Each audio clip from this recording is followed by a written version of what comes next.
So hello everyone, কেমন আছো সবাই? আশা করি সবাই খুবই ভালো আছো, আর আমিও খুবই ভালো আছি। তো রথের দিনে বান্ধবীরা মিলে সবাই বেরিয়ে গেছিলাম রথের মেলা দেখতে।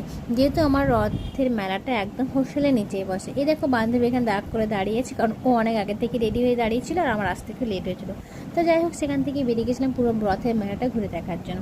তো এখানে বিভিন্ন ধরনের দোকানপাট বসছিল ছোটো ছোটো পুতুলের দোকান, ব্যাগ, জুতো, গাছ, খাবারের দোকান, বিভিন্ন ধরনের দোকানপাট বসছিল। তো সেখান থেকে ঘুরতে ঘুরতে চোখে পড়লো একটা রথ বেরিয়েছে।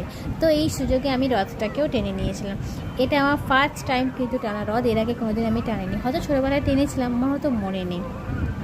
রথ টানার পর খানিকক্ষণ গিয়ে দেখি একজন পুচকে দর্শকের সঙ্গে দেখা হয়েছে। উনিও এসেছেন রথের মেলা দেখতে। এই সেই পুচকে দর্শক। এরপর খানিকটা যাওয়ার পর দেখলাম সামনেই দিচ্ছিল সবাইকে রথের জন্য জিলিপি, তাই আমিও লাইন দিয়ে দাঁড়িয়ে পড়েছিলাম জিলিপি খাওয়ার জন্য। জিলিপি খেতে খেতে দেখি সামনে একজন কাকু বাবলস বিক্রি করছিলেন ও বাবলসগুলো ফোলাচ্ছিলেন। আর আমি এই সুযোগটাকে কাজে লাগিয়ে বাবলসের সাথে কিছু রিলস ও ভিডিও বানিয়ে নিয়েছিলাম। তো যাই হোক, সব শেষমেশ চলে গেছিলাম গাছের দোকানে গাছ কেনার জন্য।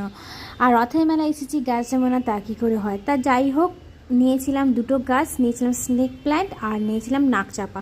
তো সবাই বলে নাকি নাকচাপা নিলে নাকি খুবই উপকার, বাড়িতে রাখা খুবই ভালো। তো তোমরাও কি এটাই জানো?